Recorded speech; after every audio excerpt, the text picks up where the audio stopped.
Federal judge throws out U.S. ban on noncompetes.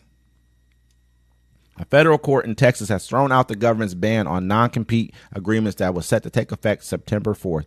In her ruling, Judge Ada Brown of U.S. District Court for the Northern District of Texas wrote that the federal agency had overstepped its power when it approved the ban. The FTC lacks substantive rulemaking authority with respect to unfair methods of competition, she wrote. The role of an administrative agency is to do as told by Congress, not to do what the agency thinks it should do. Ryan LLC, a tax service firm in Dallas, had sued to block the rule just hours after the Federal Trade Commission voted narrowly to ban non-competes for almost all U.S. workers back in April. Ryan's lawsuit was joined by several organizations that represented a broad swath of American businesses, including the U.S. Chamber of Commerce, Business Roundtable, and Texas Association of Business. It's basically saying an estimated 30 million people, or 1 in 5 American workers, are bound by non-competes, yes. Which basically is saying that if I work for one company, then I can't go and work for another company that competes in the same field. I've never had to sign one of those before, but there's a lot of people who do, especially who work in like tech businesses and like upper echelon. Go out. I mean, they have that, like I was saying off camera, they have that in wrestling. So if you work for the WWE and you leave, they have a non-compete clause where you can't work for 3 months. Because they don't want you to take your same fame. Because that happened. There was a wrestler. There's a couple wrestlers that did it when WCW was, Nitro was on or whatever, right? I remember that. Yeah, there's a couple wrestlers that left WWE that night because it was pre-recorded and they showed up on WCW. So like the crowds went crazy. Like, we just saw you earlier. So that's why they do that now. And in Tech Center, it makes sense because you don't want somebody coming with like vital information. Because I don't know if you remember one time, I can't remember if it was Apple or an Android user. Anyways, he had a phone and he was using it and he left it at a bar. And somebody swooped up the phone and all the Android phones ended up being all the same because they got the technology ahead of time.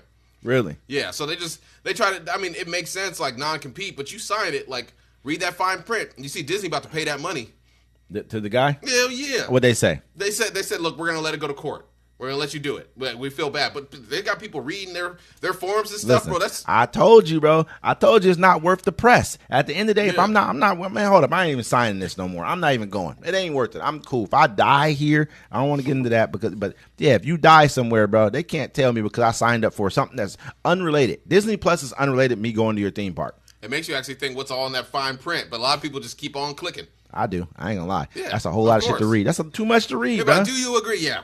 They should have to magnify anything death and shit, but only be a paragraph long. Like it's a paragraph. And they make that small little fine print. Consisting of 4 sentences. Yeah. Telling me this, that, and the third. But you should not be able to exclude me from being able to sue you if I get hurt. One day they're going to come. Especially for your negligence. They're going to do something where they just read some stuff and they're going to take your firstborn, your left car tire, be like, nope, it's in the agreement.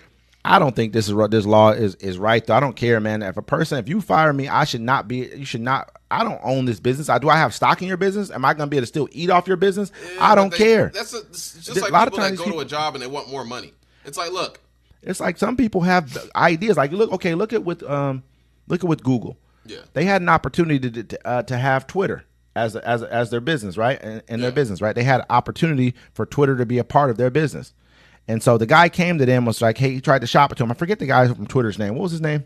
The guy that used to run it? I can't remember his name. But he used to work for Google. He came to them with the idea. They didn't let him in. They didn't talk to him about it. And then next thing you know, he goes and starts fucking Twitter on his own. But then that made Google start saying, you know what? We're going to start letting anyone who works for us have this much. They can come and present ideas directly to leadership.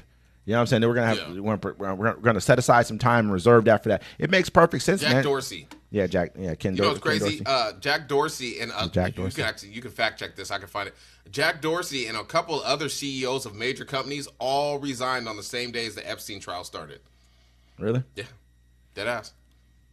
Real facts. Well, I mean, it could be something about that. Yeah. I don't know. And before